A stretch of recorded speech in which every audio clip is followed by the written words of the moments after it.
renforcement des attentes du management qui vont demander beaucoup plus d'efficacité, beaucoup plus de résultats et plus d'agilité dans leurs équipes. La stratégie et le pilotage et l'alignement de ces équipes autour de la stratégie n'a jamais été aussi important qu'aujourd'hui. Si on se place du côté des talents, c'est un peu le contraire qu'on voit, hein. On voit beaucoup de changements de priorité, on demande du sens, on veut avoir de l'impact dans ce qu'on fait tout en gardant un équilibre entre la vie privée et vie professionnelle, et puis on aimerait le faire en bonne partie à la maison. Donc il y a des vraies nouvelles attentes du collaborateur à la sortie du Covid qui demandent beaucoup plus de sens dans leur travail, qui veulent de l'autonomie tout en ayant un fort impact. Donc la difficulté, c'est de concilier les deux et c'est un peu le dilemme du future of work. Si on le traduit par quelques chiffres illustrant autant les problèmes que les opportunités, il y a une magnifique étude du Québec qui a démontré que sur 200 entreprises, on pouvait faire à peu près 2 fois plus de travail avec les équipes qu'on avait. On connaît le niveau d'engagement de Gallup qui est toujours aussi bas et qui a tendance à baisser. On est toujours aussi mauvais dans l'exécution stratégique, quelle que soit la qualité de la stratégie, hein, toujours parce que c'est très difficile d'aligner et de coordonner les équipes. Et puis pour pallier à ce problème, on met de la technologie dans nos entreprises, on les complexifie et on commence à passer plus de temps à switcher entre apps qu'à partir en vacances. Et c'est la proposition de valeur de Keybud. S'il était possible, à l'aide d'une plateforme, de rendre agile, vivante et explicite vos stratégies pour vos équipes. Et s'il était possible de les aligner sur vos priorités stratégiques et opérationnelles. Et s'il était possible de les impliquer activement afin d'accélérer l'innovation, de stimuler leur engagement et de les fidéliser. Et c'est ce qu'on propose, c'est une nouvelle méthode de collaboration, c'est de la collaboration orientée sur la stratégie. On va se répartir le travail et la présentation avec Amine de la manière suivante. Moi, je vais vous présenter beaucoup plus les aspects stratégiques. Et Amine va prendre, dans leur cas d'école qui est chez eux, chez Bulgari, tout ce qui est Keybud comme un support principal à la collaboration. Alors, Keybud, on en a parlé, Delphine en a parlé. Qu'est-ce que c'est? C'est une plateforme d'exécution stratégique et d'engagement des talents qui comporte 2 innovations majeures. La première, le bud, qui est au travail ce que l'atome est à la molécule. Les buds vont se mélanger entre eux pour former vos programmes, vos projets ou vos plans d'action. Le deuxième, le qui est notre algorithme qui va permettre de quantifier, valoriser et prioriser le travail en continu à l'échelle de l'entreprise. Tout le monde va avoir la même jeu de priorité. On a complété ces 2 innovations par un moteur de gamification qui va permettre de stimuler l'auto-engagement de vos talents et par une gestion vivante de l'organisation qui va pouvoir débusquer dans votre organisation les talents et le travail qui s'étaient un peu perdus. Avec Keybud, vous allez pouvoir gérer tout ce qui est stratégique autant que tactique, les activités qui sont détaillées autant que génériques, et tout ça dans une plateforme cohérente, engageante et vivante, que ce soit votre innovation, votre résolution de problèmes, la gestion de vos risques, l'exécution stratégique et bien plus encore. Et notre promesse, elle est simple. En concentrant vos ressources clés sur vos priorités, vous allez arrêter de vous disperser sur des choses moins importantes aujourd'hui et vous allez aussi pouvoir réduire votre nombre d'applications collaboratives drastiquement. Pour la démo, je vous propose qu'on parte sur un business case. Alors j'ai fait une bonne partie de ma carrière dans l'horlogerie. Amine qui est là est aussi un représentant d'une marque qui s'illustre par des innovations et un nombre de prix important. Donc on va partir sur une société de ce type-là qui a décidé de mélanger l'aspect classique, magnifique de nos montres qu'on aime tant avec l'aspect technologique qui est quelque chose de moderne maintenant. Elle a établi sa stratégie, 60% d'objectifs stratégiques, donc c'est là-dessus que la société veut que ses équipes passent leur énergie, un peu d'objectifs opérationnels, surtout sur les aspects produits et un peu sur les aspects clients. Et cette société fait face à 2 problèmes. Une concurrence féroce, sans cesse renouvelée, et le besoin de se différencier et la difficulté de recruter des talents. Alors, je vous propose qu'on passe directement... Hop, tac, ici, et on va se loguer dans notre solution avec un profil intermédiaire, toujours la personne qui est un peu entre le marteau et l'enclume, donc le manager. En termes d'ergonomie, on est sur une application web-based, donc autant responsive sur mobile, PC, taille d'écran différentes, et qui est une application qui est quand même une application de gestion. Donc on a ici une zone de menu tout en haut que vous voyez. Des briques ici qui vous permettent d'accéder directement à des éléments de gestion. Donc l'objectif, c'est de vous permettre d'être terriblement efficace en ayant paramétré l'environnement parfait pour votre séance, votre réunion d'équipe, pour ne pas perdre du temps. Et si on prend un exemple, par exemple, on va voir ici un programme PMO où on va avoir des projets qui ont été mis en lumière avec des jolies images, qui ont ici des éléments qui permettent de voir la santé, le coût, le délai ou la qualité. Tout ça est complètement paramétrable. On peut aussi voir une autre vue ici qui est plus une vue de type Gantt, où on va avoir ici les différents projets sous forme de timeline, où on peut voir un peu leur déroulement dans le temps.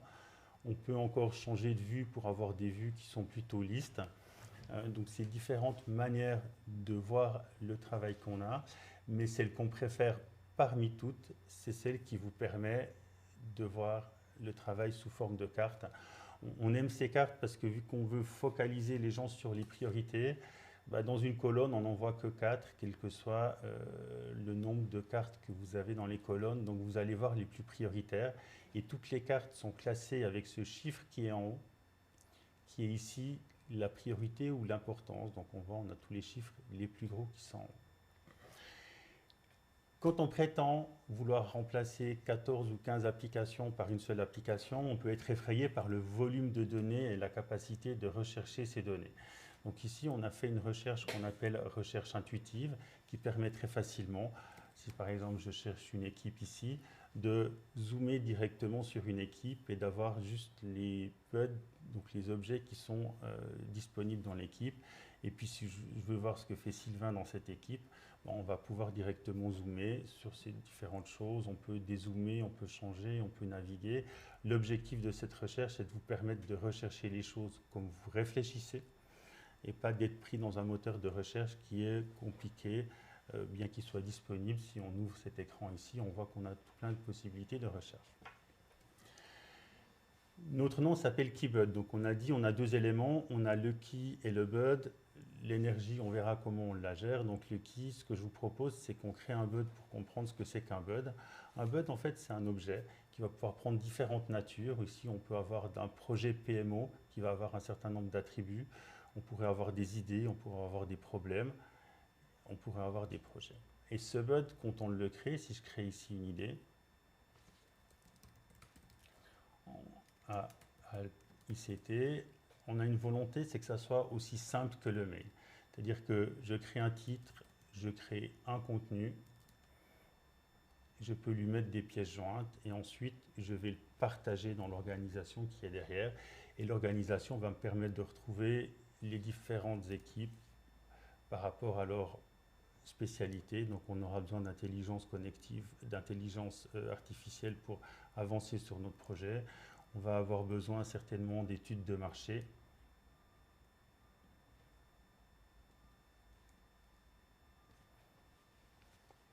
Donc on va trouver directement les bonnes équipes qui vont pouvoir travailler sur notre idée. Et cet élément fait aussi toute notre gestion des droits. C'est-à-dire que grâce à ça, derrière, les personnes qui font partie de ces équipes ainsi que les gens qui sont les supérieurs hiérarchiques de ces équipes vont pouvoir voir ce qui a été proposé ici. Et quand je le crée, on va voir ici que mon idée ne vaut pas grand-chose. Elle a un poids de 3, donc elle va être tout en bas dans notre colonne et il n'y a certainement pas grand monde qui va s'y intéresser. Alors comment on donne de l'énergie, comment on donne de la vie à cette carte? Ce que je vous propose, c'est qu'on découvre un peu comment mécanique, ce qu'on a derrière la machine. Donc notre mécanique est caractérisée par deux choses. La première, on a parlé de gestion de la stratégie, on a donné un use case avec une stratégie qui était posée. Ici, on va voir que cette stratégie, elle est matérialisée. J'ai bien ici des objectifs stratégiques qui valent 60% de ce qu'on devrait faire dessus, et j'ai bien des objectifs opérationnels qui sont sur les 40% restants. Ces objectifs stratégiques ont été subdivisés en sous-objectifs et on voit qu'aujourd'hui, la vraie priorité de cette entreprise, c'est d'être reconnue comme une super place de travail pour pouvoir attirer les talents. Donc ça, c'est la stratégie et on va voir comment on l'utilise après. Une deuxième chose en passant, c'est qu'on a une gestion de l'organisation vivante. Quand on parle d'organisation vivante, on sait tous que nos entreprises sont devenues extrêmement complexes sur l'organisation classique, hiérarchique. On a mis du matriciel, on a fait du projet, on a peut-être mis des cercles agiles ou des communautés de toutes sortes. Ce qui fait que chaque personne dans une entreprise a souvent 2, 3, 4, 5 personnes avec qui elle collabore, avec qui elle doit réguler son travail. On l'a un peu vu, une organisation, c'est quoi? C'est d'abord une raison d'être, c'est des compétences qu'on met à disposition de l'organisation et c'est encore un de nos différenciateurs, c'est-à-dire un mode de collaboration. Donc on va pouvoir avoir ici un mode de collaboration qui est d'équipe managée à équipe en collaboration libre pour pouvoir coller à la dynamique de fonctionnement de l'équipe et être sûr qu'on est capable d'embarquer toutes les équipes avec nous dans cette organisation. Si on revient sur la stratégie, et qu'on va voir nos stratégies sous forme d'arbre, on va voir des choses intéressantes. On a vu que chaque carte avait une énergie, un numéro qui lui était propre, et on va réutiliser l'ensemble de ces données pour pouvoir voir quelle est la répartition de l'effort, de l'implication et de la priorisation des différentes équipes dans l'organisation. Et on voit tout de suite que sur notre objectif d'être reconnu ici comme une super place de travail, on n'est pas au rendez-vous, on est dans le rouge, et donc il va falloir lancer des idées, développer des projets, activer des choses pour qu'on rentre dans cette logique et qu'on ait une chance d'exécuter cet objectif stratégique. Et on voit qu'à l'inverse, sur cet objectif ici, on est largement au-dessus de la petite barre et du nominal, ce qui fait qu'on surinvestit cet objectif en ne faisant pas les objectifs qui sont prioritaires. Et ça, c'est la principale force de Keyboard, c'est de pouvoir dire nous gardons vos équipes alignées et nous donnons au management et à la direction la possibilité de suivre au jour le jour comment évolue l'implication des équipes dans la stratégie pour être sûr qu'on soit aligné. Vous voyez un désalignement, vous allez parler aux équipes, vous discutez des projets qu'il faut lancer, qu'il faut arrêter. Le lendemain, vous allez voir si les choses sont déjà dans le bon ordre. On est le CRM de la stratégie et on est capable de simplement piloter cette répartition stratégique comme aucun autre produit au monde n'est capable de le faire. Alors, comment, en tant qu'employé, je vais pouvoir donner de l'énergie à ma carte? Parce qu'on a vu que mon BUD qu'on avait fait avant valait rien du tout. Donc, je peux aller le retrouver tout en bas dans ma colonne, ici. Et on va lui mettre de l'énergie. On va faire ce qu'on a fait, c'est-à-dire que maintenant, on va aller lui donner une portée stratégique, on va aller dire à quoi sert cet élément, et cet élément va nous permettre d'être reconnu comme une super place de travail, et on va voir qu'on va passer de 3 à beaucoup plus, il vaut déjà 363, donc il a pris de l'énergie, on commence à savoir à quoi il sert, il va nous permettre aussi de mieux gérer nos distributions classiques et on pourrait continuer comme ça. Donc on voit qu'on lui donne de la force, on lui donne de l'énergie, il commence à être présent, il va commencer à devenir visible pour les équipes. Je vais m'arrêter là parce que Amine va présenter d'autres choses qui sont plus intéressantes. Je vais montrer une dernière chose. Aujourd'hui, on sait que le monde change, on l'a vu, on a vu la reprise d'une banque la plus rapide qu'on a vue au monde. Un de nos fleurons industriels s'est fait absorber en à peu près 48 heures. C'est des choses qui sont complètement inédites. Donc on sait que le monde change. Donc notre CEO ici, il est confronté à ce genre de choses et tous ces changements font qu'il doit piloter les changements dans sa stratégie au jour le jour. Comment fait-il ça? Alors, dans la vraie vie, il communique, il dit les gars on change, on va se concentrer sur d'autres choses. Il regarde ce qui se passe un peu dans les équipes, il demande un reporting 3 mois plus tard, il voit que les choses n'ont pas bougé, donc ce qui est un peu gênant. Aujourd'hui, on lui offre une machine qui va lui permettre de communiquer, d'expliquer sa stratégie et puis surtout de revenir la reprioriser quand il en a besoin. Donc il va pouvoir simplement venir ici, pouvoir dire on a réussi à recruter nos talents, c'est plus la priorité maintenant. On va changer de notre approche et maintenant, il faut vraiment qu'on se reconcentre sur notre marché. Pour développer notre marché, c'est notre priorité. En faisant ça, il va recalculer tout le réseau qui est derrière et l'ensemble du travail va être priorisé. Et si je vais voir maintenant ce qui s'est passé sur notre carte pour notre manager ici, on va aller la rechercher par un raccourci des récents, ce qui est plus rapide ici pour retrouver. On voit qu'on était monté à 343, il y a une repriorisation qui a été faite, des messages sont passés et aujourd'hui elle ne vaut plus que 143, donc elle est redescendue en priorité, il y a d'autres choses qui sont remontées derrière. C'est le genre de choses qu'on fait et qu'on fait très bien.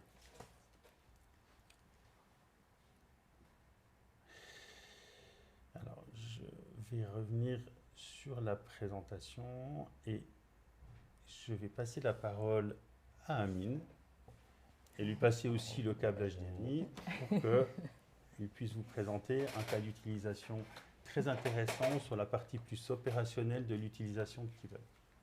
Voilà. Merci Gilles. Rebonjour tout le monde. Je suis Amine Baroumi, je suis Data et PLM Manager sur la partie Wash chez Bulgari. Je vous explique très rapidement ce qu'on fait dans l'équipe. Donc, c'est une équipe avec 4 grands axes. Le premier axe, c'est le PLM, c'est la PLM, Product Lifecycle Management, c'est la gestion de cycle de vie de produit depuis le brief initial, l'idée du designer ou du marketing jusqu'à ce que ça arrive en production. On a la partie Business Application où on développe multiples applications, où c'est plutôt des web apps qui répondent à des besoins particuliers métiers chez nous. Donc, c'est des applications développées en interne dans l'équipe. Et on a la partie data où on va récupérer toutes les données venant de l'ERP, du PLM et de toutes ces applications et qu'on va mettre à disposition des utilisateurs finaux. On a aussi une partie innovation dans la mesure où c'est par mon équipe aussi que les nouveautés technologiques, les nouveautés logicielles comme Keybud vont être incubées au reste de l'entreprise. Voilà. Je vais vous proposer de me suivre et de me suivre dans cette présentation d'un cas très pratique. Je n'ai pas préparé de use case, je vais simplement vous partager mon quotidien avec Keybud, mon quotidien, celui de l'équipe et celui de mes collaborateurs. Donc là, je me suis logué, j'ai des droits un petit peu élevés dans Keybud, je suis un petit peu le gars qui est entre le marteau et l'enclume, dont parlait Gilles. Et du coup, là, on arrive sur le dashboard principal où on a ce qu'on appelle les recherches enregistrées. Une recherche enregistrée, c'est un ensemble de critères qu'on peut ajouter en temps réel, l'enregistrer soit pour soi-même, soit quand on est admin, le partager avec d'autres personnes. Donc voilà. Je vais aller un petit peu dans mon quotidien. Je vous expliquais avant. Alors, avant, historiquement, dans mon équipe, on est l'une des premières équipes à avoir utilisé des logiciels et des applications de task management. On a commencé par du Trello, après est venu Planner, et forcément, de par son intégration à l'Office Microsoft, on est passé sur du Planner, etc. Et après, le problème qui s'est vite présenté avec Planner, c'est que Planner, on va créer des tâches, mais toujours par rapport à un planner particulier qui est lié souvent à un projet. Et je me retrouvais, moi ou mes collaborateurs de mon équipe, qui sont un petit peu impliqués dans différents projets, je me trouvais avec 25, 30, 45 planners à devoir jongler entre un planner et un autre, etc. Et l'autre problème de planner, c'est que ça ne reflète pas forcément la partie stratégie dont parlait Gilles. Enfin, on n'a aucun reflet. Tout est piloté par rapport à des dates. Généralement, on met une due date. Quand on va retarder à la semaine d'après, qu'on va repousser. Voilà. Donc, c'était les problèmes principaux qu'on avait avec Planner. Et du coup, on est passé à Keybud et je vais vous montrer un petit peu mon quotidien avec ça. Donc, Keybud, ça permet non seulement chez moi, en tout cas dans l'équipe, de piloter les projets, mais ça permet aussi de piloter l'opérationnel, le quotidien. Ici, ce que vous voyez, c'est les différentes recherches enregistrées que je garde ou que je partage essentiellement avec mon équipe ou avec le management que j'ai construit moi-même ou avec Gilles. Et du coup, si on part, par exemple, là, je vais avoir dans le to-do, je vais toujours avoir ma to-do list. Donc, il va aller chercher dans tous les projets, tous les bugs où je suis impliqué, il va me sortir, en gros, en résumé, voilà.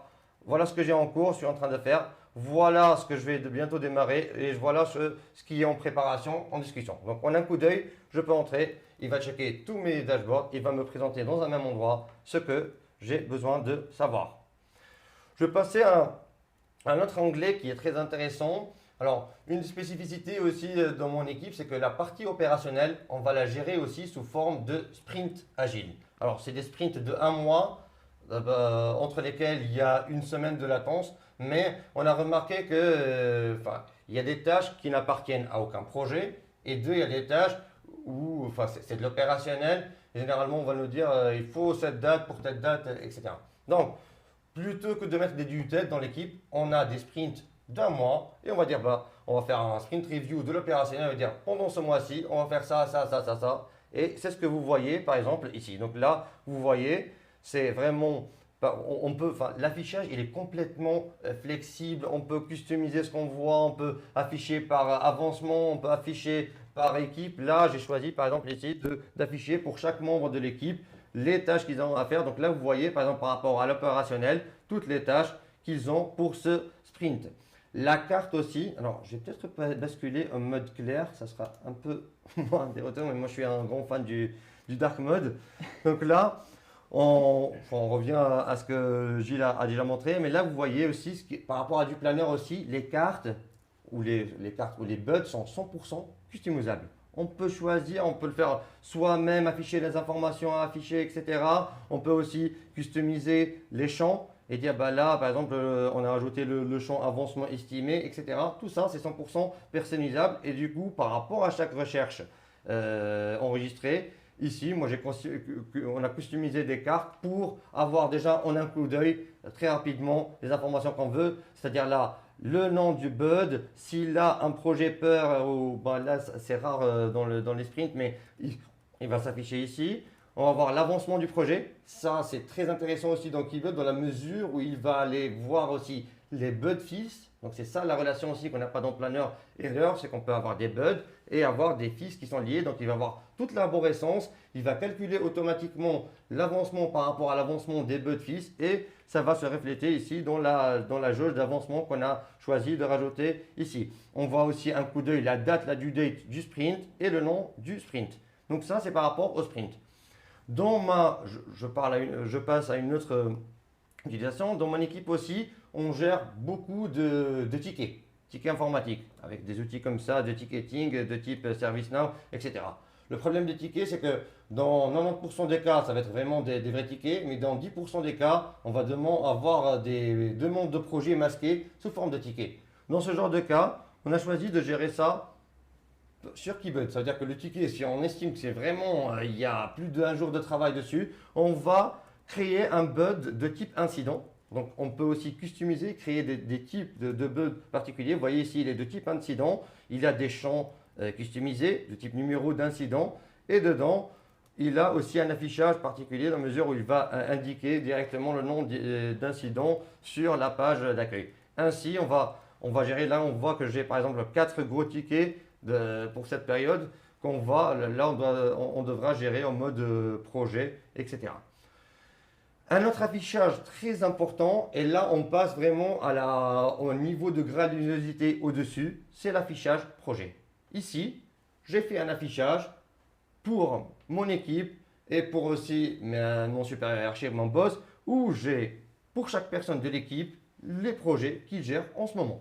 Donc là, vous voyez, chez moi, les différents projets, etc.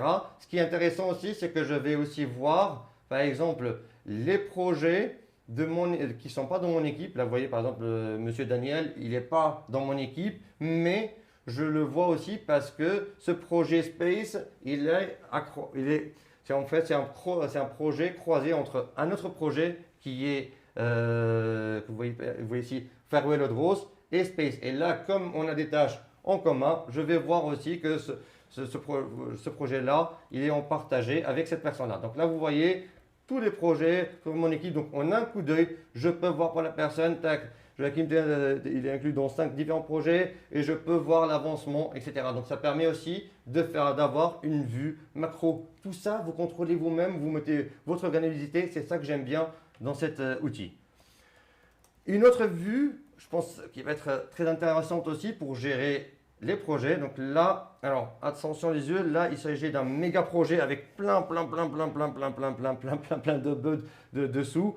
Mais justement, grâce à cette vue arborescence, on peut voir en un coup d'œil et avoir vraiment comprendre le projet, ce qu'il en découle, etc. Et en un coup d'œil, on peut aussi dézoomer, etc. Mais là, vous voyez, donc là c'est trop dézoomé. Mais là, c'est un monstre projet qu'on a démarré qui dure depuis 1 an et demi. C'est un projet de migration de toutes nos web applications dont on vous parlait, d'une ancienne technologie vers une nouvelle technologie et une refonte totale de ces projets-là. Donc là, vous voyez, il y a différentes applications en dessous, Magnum, etc. Je vais prendre peut-être le cas concret parce qu'après, c'est quelque chose qu'on est en train de faire en ce moment. C'est le cas, par exemple, MPCube. MPCube qui est un agrégateur de contenu qui va chercher les informations un peu partout à droite et à gauche. Vous voyez, il y a plein de tâches, plein de sous-tâches, des sous-projets, etc. On reviendra après à MPCube. Là, sur Farewell Odros, je peux aussi avoir une différente vue. Les vues, on peut les changer en live. On peut aller ici, choisir le type de vue en live. Mais on peut aussi les enregistrer. Moi, je préfère les enregistrer. Comme ça, j'ai mes fils qui sont enregistrés et c'est accessible en un tour de main. Et je peux surtout les partager à l'équipe du projet. Donc là, si je vais voir pour le même projet, par exemple, je peux avoir la vue timeline qui est super intéressante. Et donc, en fonction des dates qu'on a mis ici, je vais faire peut-être un petit zoom. Voilà. Donc, vous voyez le projet que vous venez de voir. J'ai choisi là, comme filtre de mettre que les catégories projet et sous-projet principal. Et là, on a un coup d'œil par rapport aux dates et timebox. C'est une notion qu'on n'a peut-être pas expliquée, mais une timebox, en fait, ça peut être un sprint, une date, etc. qu'on lie à un bud pour le contraindre. Et là, en fonction de ces dates-là, il va calculer par rapport à la date la plus récente ou la plus ancienne, c'est nous qui pouvons lui dire ici, et il va afficher directement un diagramme, une timeline de l'avancement du projet. Là, moi, quand je parle avec mon équipe de ça, je prends ça, tac, ça c'est prévu là, ça c'est prévu là, en un coup d'œil, je peux voir et ce qu'on avait prévu comme temps et surtout l'avancement, le pourcentage d'avancement dessus. Tout ça est calculé automatiquement. Donc là, vous voyez, ça c'est les différents projets. Enfin, j'ai Farewell Odros et j'aime bien cette vue hiérarchique où je bascule un petit peu et je pilote mes projets.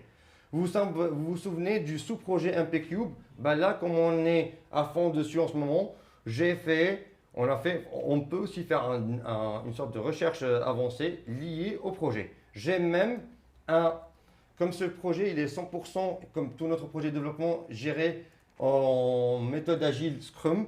Là, j'ai créé ma propre recherche qui correspond au sprint en cours. Donc là, c'est vraiment, j'ai conçu une carte où j'ai les informations qu'on a besoin de connaître. C'est vraiment, là, pendant je sais que ce sprint, c'est pour il a commencé non, le sprint, il est pour le 2, là il y a une erreur je crois, c'est pour le 1er avril, mais voilà. Je sais qu'en cours, on a ça, on a l'avancement et en 2 secondes, je peux piloter l'avancement de mes projets. Voilà. Maintenant, enfin, un autre aspect aussi de mon quotidien, c'est que comme il y a différents projets et que généralement, ça c'est quelque chose aussi qui manquait dans des outils comme Planner, c'est que généralement, on va avoir 3 statuts. Pas commencé, en cours et terminé. Le problème, c'est que mes collaborateurs et d'autres gens vont terminer des tâches sans que je le sache, sans que les autres le sachent. L'avantage avec Keybot, c'est on a un cycle de vie qui est beaucoup plus fourni. On peut le customiser aussi, avec Gilles. Mais là, théoriquement, quand une tâche est terminée, les gens la mettent à valider. Et ce qui est surtout super important, c'est que c'est axé résultat. Pour pouvoir terminer, le collaborateur doit mettre un contenu résultat, expliquer ce qu'il a fait ici, mettre des pièces jointes. Et là, nous, on va avoir des sessions. Alors, par exemple, typiquement pour un sprint, la validation va se faire par le product owner. Pour des projets comme ça, c'est moi, pendant la séance de projet, je regarde par rapport au résultat, au rendu. Si ça me convient, je valide. Et là, il passe à terminer. Sinon, je rejette et j'explique pourquoi j'ai rejeté. Et ça repart dans une boucle de validation aussi. Donc, très pratique. Et là, vous voyez, j'ai créé un dashboard ou une vue où j'ai toutes les validations à faire cross projet et cross application. Voilà. Un autre aspect aussi pour gérer le quotidien, c'est que là j'avais le plus grand mal avec Planner aussi de gérer les one-to-one avec mon équipe. Dans la mesure où il fallait que je saute d'un planeur à un autre, etc. Là, enfin, là, tac, en cliquant sur la personne, GPE, je sais ce qu'il a en cours, je sais ce qu'on va démarrer, je sais ce qu'il y a à valider et je sais ce qui a été fait et archivé. Et c'est pareil pour tous mes collaborateurs, je vous évite de faire le tour. Ce qui est surtout important aussi, c'est que ça fonctionne pareil aussi avec mon boss.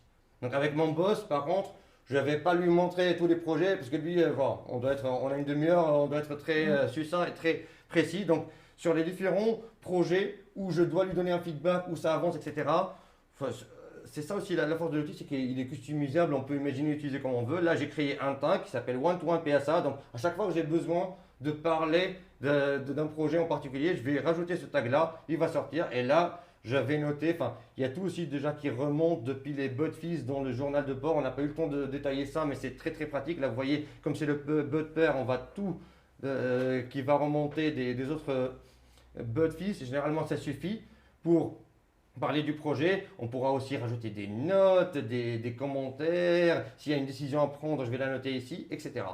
Donc, il y a ça. Et il y a aussi un bud sur lequel je ne vais pas rentrer où il est tout le temps là, il est en libre et je vais noter les points à voir avec mon boss qui ne sont en rapport avec aucun projet ou avec aucune tâche en cours. Voilà. Tout ça, tout ce que je vous montrais, je ne vais pas me répéter la partie stratégique de J, mais on a défini les axes stratégiques, etc. Et puis, c'est aussi la puissance de cet outil, c'est que la priorité là, ça ne va pas jamais être donné par rapport à une date. Si, on peut le forcer des fois quand il y a une date, mais généralement par rapport aux priorités d'entreprise, par rapport aux axes stratégiques auxquels on a lié surtout le bud pair ou le projet pair, il va automatiquement prioriser les tâches, les mettre en rouge quand ça devient chaud, etc. Voilà, je pense que j'ai fait très rapidement le tour. C'est très difficile de faire en si peu de temps. J'espère que j'ai pu vous donner une idée un peu plus terrain sur cet outil-là. Alors, Amine et Gilles, merci beaucoup pour cette présentation. Moi, j'avais une première question pour Hamid. Combien de temps est-ce que tu passes quotidiennement, tes équipes et toi, sur cet outil? Alors, pour être honnête, là où on a passé le plus de temps, c'est au début. C'est la mise en place, c'est la stratégie. Aujourd'hui… Combien de temps de mise en place? De mise en place, là, on a travaillé avec Gilles et moi j'ai mis quasiment 3 ou 4 jours pleins à définir la stratégie, à construire mes buds et tout ça. Il faut le prendre ce temps-là au début. Ah, mais ça paraît même assez court, 3 ou 4 jours. Oui, 3-4 jours intensifs. Dans la vie d'Amine. 3-4 jours, c'est beaucoup. Donc là, voilà. Bon, j'ai défini ça. Ce qui est important aussi, c'est de définir aussi les règles business avec le métier. Voilà, dans la mesure où de dire, on ne va jamais mettre 2 acteurs sur un même bud. Le propriétaire d'un bud pour valider, c'est toujours le chef de projet ou le boss. Si c'est un projet plus transversal, il faut mettre telle priorité, etc. Donc là, on a mis beaucoup de temps. Maintenant, aujourd'hui, ça dépend des journées. Il y a des journées où je vais passer plus de temps, mais généralement, moi, je me connecte le matin, en un coup d'œil, je vois ce qu'il y a à faire, ce qui a eu comme avance, etc. Et puis, peut-être un outil très important, c'est qu'on peut paramétrer des notifications.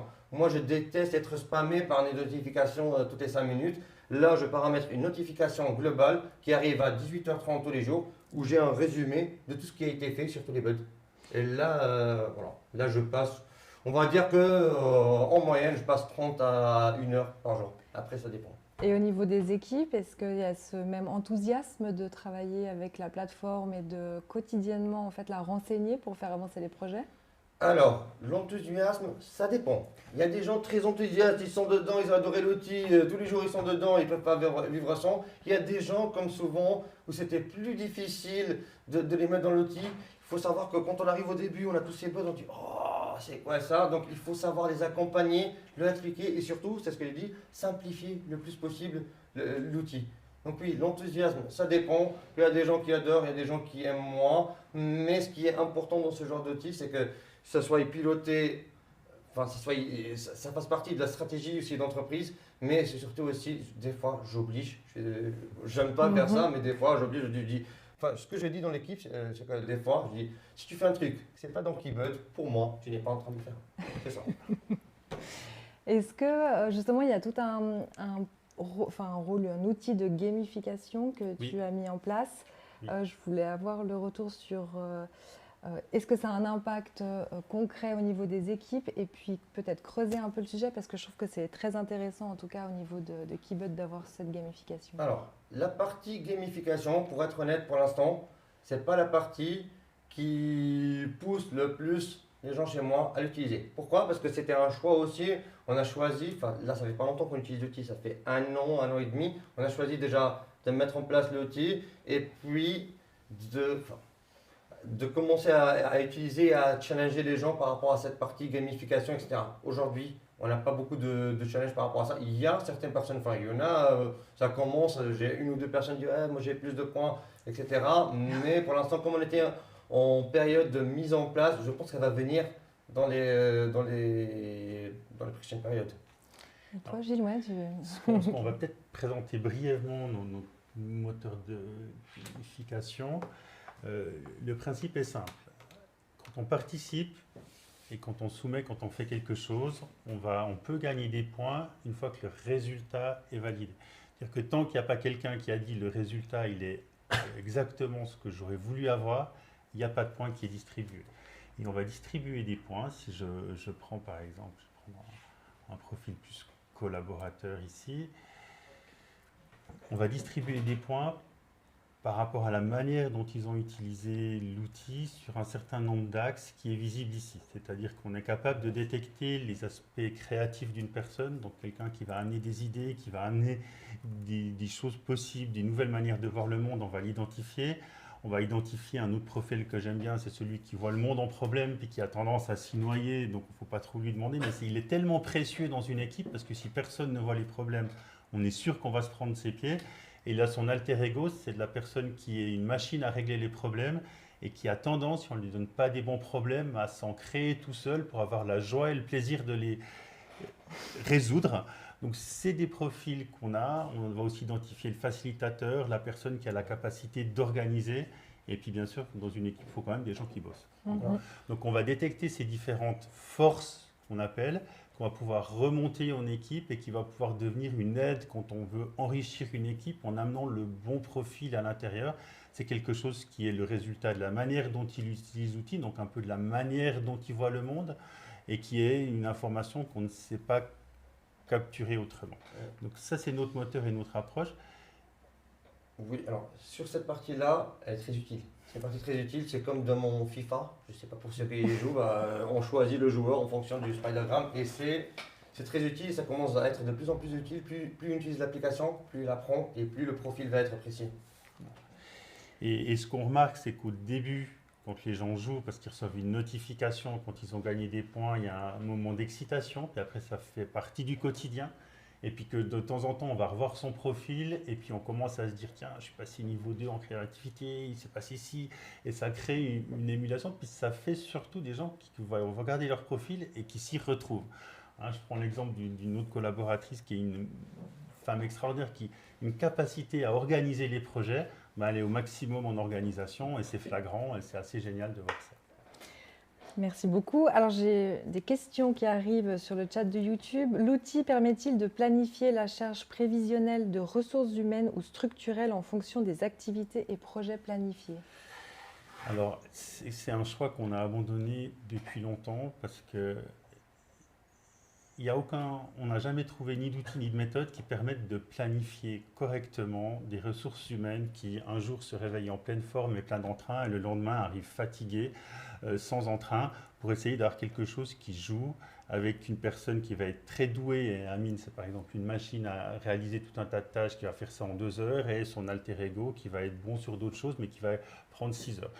Donc, la proposition de valeur de Keybud est différente. Notre objectif est de dire que si on priorise bien, la planification devient inutile et devient un effort qui ne sert à rien.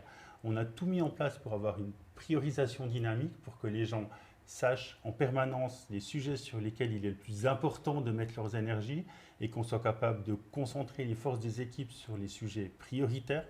Si je vais prendre un exemple, c'est notre fameux concept, bon, il y a la priorité dynamique, mais c'est les time box, qui va amener du stress dans la machine. Si on planifie un événement dans 2 mois, pendant 1 mois, on se laisse couler, la vie est belle, on a le temps de faire les choses, on a préparé du travail. Au bout d'1 mois, on commence à s'inquiéter un peu. Au bout de 2 semaines, on commence à s'exciter. 2 jours avant, c'est la folie. On lance l'événement, ça marche bien. Et c'est exactement ce phénomène qu'on reproduit. Donc, on va pouvoir mettre dans nos timebox ici des éléments. On va mettre un certain nombre de buts là-dedans. Et plus le temps va avancer, plus le stress va monter. Ici, on est en coefficient de stress faible. Et quand on a un coefficient de stress, ils sont tous à 1.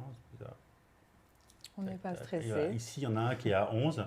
Donc le stress va monter, plus on s'approche de l'échéance. Et si par hasard l'échéance est repoussée, le stress va retomber et on va pouvoir se concentrer sur d'autres choses. Et chaque personne voit les engagements qu'il a, les délais qu'il doit avoir avec un élément crucial. Moins on met de délais, mieux on se supporte parce qu'on sait tous qu'au moment où j'ai mis une date dans un système, j'ai pas fini de faire enter, qu'elle est déjà potentiellement fausse et qu'il faudrait que je la modifie. Donc on en met le moins possible, mais celles qu'on met vont vous aider à focaliser vos ressources dessus. Donc non, on fait pas on peut faire des macro-planifications, mais c'est pas l'objectif principal.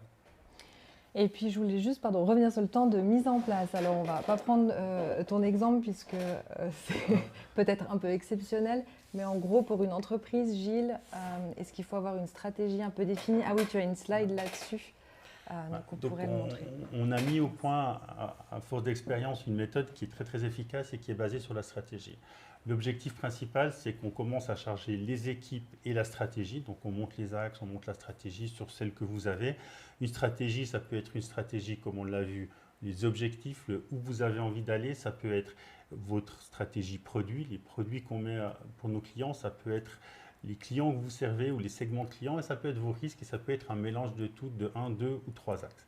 Cet élément, on va le prioriser ensemble avec le comité de direction pour qu'on ait une stratégie lisible et surtout activable par vos talents. Ça prend 3 jours, c'est rapide. Si effectivement vous n'avez pas de stratégie, on peut vous aider. On a des partenaires qui vont être très bons pour vous aider à définir et à monter une stratégie puissante, parce que la puissance de la stratégie est importante. Deuxième étape, une fois qu'on a fait ça, on passe dans les équipes, et on va prendre les idées, les projets, les actions, les éléments en cours et on va les mettre sur les axes stratégie. On va voir quelle est leur utilité et leur contribution à la stratégie. Cet élément, on va faire ce qu'on a vu, c'est-à-dire notre fameux effet Yuka. Si vous connaissez l'application Yuka, vous allez scanner votre déodorant, il vous dit, malgré toutes les greens qu'il y a dessus, il vous dit « Ah, ce truc, c'est horrible pour ta peau », il vous dit « Il est génial ». Vous allez pouvoir choisir les bons produits, c'est exactement ce qu'on fait. Des projets vont valoir 200, d'autres vont valoir 2000. Les équipes vont tout de suite voir quels sont les projets sur lesquels se concentrer. Et à cette étape-là, on récupère 2 choses, c'est-à-dire la surprise que ça peut générer sur les équipes. Imaginez-vous, c'est le projet que j'adorais le plus et qui, tout d'un coup, je vois qu'il n'est pas prioritaire et que je ne vais pas pouvoir travailler dessus pendant certainement les 2 années à venir. Ça va m'amener une grande frustration. Et le deuxième, c'est les aspects culture, parce que nous, on va favoriser la prise d'initiative, on va favoriser l'autonomie, on va favoriser l'auto-organisation. Et donc, il faut que les équipes soient aussi prêtes à le faire. Donc, en faisant cet exercice, on récupère la manière de fonctionner et le niveau de culture des équipes sur lesquelles on va faire une proposition de plan d'action pour faire monter ce niveau culturel vers la culture qui est désirée. Ça prend à peu près 3-4 semaines, le temps de passer vers toutes les équipes. Et au début, on s'arrête là, c'est-à-dire qu'on va simplement piloter la stratégie et l'alignement stratégique pendant quelques mois pour apprendre et l'entreprise et les équipes à se positionner dans cet alignement stratégique.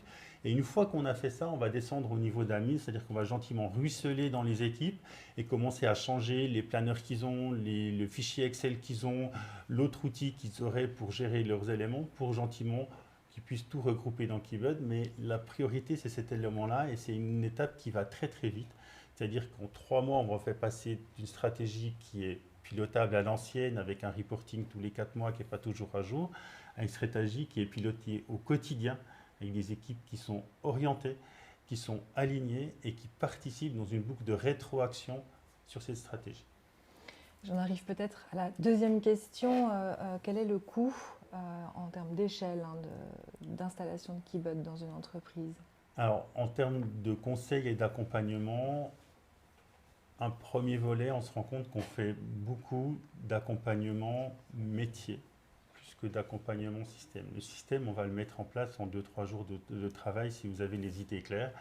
On sait qu'on va avoir besoin de vous accompagner sur 5, 6, 7, 10 jours sur l'accompagnement métier, le comment vous gérez pour vous amener de l'efficacité. Et tous nos consultants qui vont intervenir sur ces missions sont toujours des consultants qui ont ce niveau de seniorité, ce niveau d'expérience qui peut vous aider à faire grandir la maturité de vos équipes. Sur le coût, alors on a un coût qui est par équipe.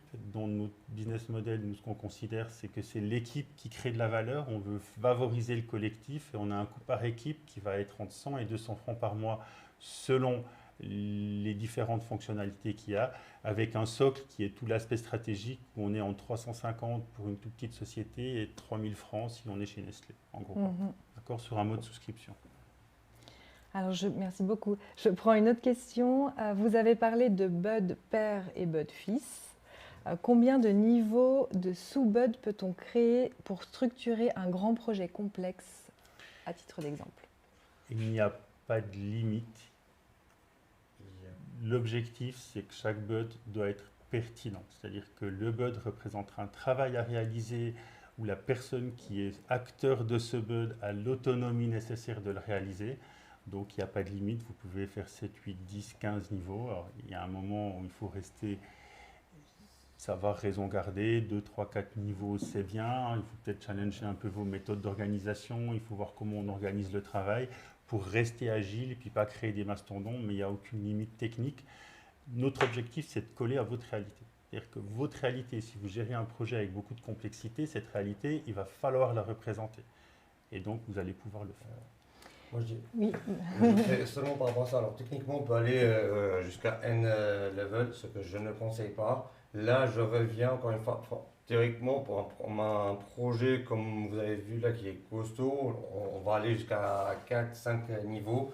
Mais la règle, par exemple, là, je reviens encore une fois au business rule. La règle, par exemple, que je donne aux équipes, arrivé à un certain niveau, c'est qu'on ne va jamais mettre un Bud fils que dans certains cas. Par exemple, le cas le plus typique, c'est que j'ai un Bud où je dois avoir 2 personnes qui doivent travailler dessus.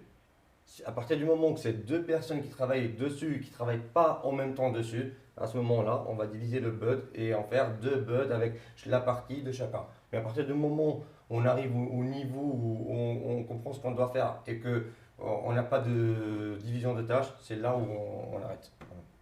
Et jusqu'à quel niveau de personnalisation vous développez l'outil pour les entreprises? J'imagine qu'il y a une base et ensuite il y a quand même un petit peu de sur-mesure ou pas du tout? Alors, aujourd'hui, notre outil il est quasiment paramétrable en no-code, c'est-à-dire qu'on peut à peu près tout paramétrer. On peut paramétrer les bugs, on peut paramétrer les organisations, on peut paramétrer quasiment tout ce qu'on veut. On peut paramétrer les cartes, les recherches. On peut vraiment aller très loin. De nouveau, si on veut coller à la réalité de l'organisation, il ne faut pas qu'on soit une contrainte, mais on doit juste être un enabler. Donc on doit juste permettre à l'organisation de se développer comme elle a envie. Alors par rapport à ça, c'est pas parce qu'il est là, mais l'un des avantages majeurs d'utiliser Keybud ou VS du Planner, c'est Microsoft, je sais pas qui c'est. Là, Gilles il est là, on lui fait des demandes. Moi personnellement, j'ai fait plein de demandes et généralement dans les 2 semaines, le mois qui suit, si c'est pas un gros développement, il va répondre à la demande si ça a du sens et il va la mettre en place. Et ça, c'est une grande puissance de Keybud, je trouve. J'avais une question également sur l'interopérabilité, Est-ce qu'il y a des connecteurs qui se font avec d'autres applications que vous n'arrivez pas à remplacer avec Keybud? On va dire qu'on est au début. On a conçu Keybud comme une application qui doit se mettre au cœur d'un écosystème. Moi, je viens des systèmes d'information, c'est quand même mon métier de base. J'ai toujours cherché à avoir des architectures intelligentes et pertinentes. Aujourd'hui, on en est au début. On est en train de connecter au SSO chez Bulgari. Une fois que ça sera fait, on va connecter. On a déjà fait tous les prototypes qu'il y a avec du SharePoint. On pense à connecter avec du GitHub et peut-être de l'Azure. Aujourd'hui, on a fait des protos de connexion avec Jira, typiquement pour dire, c'est que Jira, les équipes métiers n'aiment pas ça, les équipes techniques adorent ça. Donc on a fait un proto où on peut dire tout l'aspect métier est géré dans Keybud parce que c'est user-friendly, parce que c'est plus facile. Puis au bout d'un moment, on déclenche la tâche de développement dans Jira. Cette tâche est suivie dans Jira et va être synchronisée avec Keybud pour que tout le monde soit à jour. Donc c'est le genre de choses qu'on a fait. Aujourd'hui, on en est au début et on suit un peu les volontés, les besoins de nos clients. On n'est pas force de proposition là-dessus, parce qu'on fait d'autres choses aussi. Mais aujourd'hui, c'est fait et c'est conçu. La force, finalement, c'est d'être au plus proche du terrain et Oui. de développer des outils, en tout cas, qui répondent directement aux entreprises. Et j'en viens à une question avec tout ce qu'on voit dernièrement, et notamment sans citer d'outils, mais tu parlais de Microsoft tout à l'heure, je ne sais pas si vous avez vu avec Copil, ils ont sorti des choses très intéressantes avec l'intelligence artificielle. Est-ce que tu as parlé aussi d'intelligence artificielle tout à l'heure? Quel est un peu le positionnement? Comment on peut s'appuyer sur des outils assez avancés? Alors,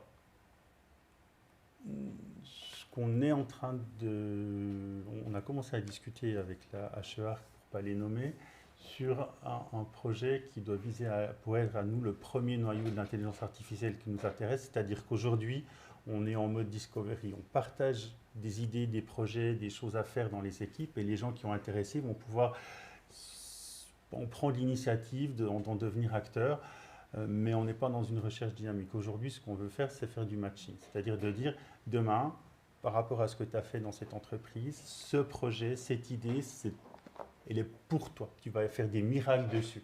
Et ça, on va travailler sur ce rapprochement, ce matching à court terme.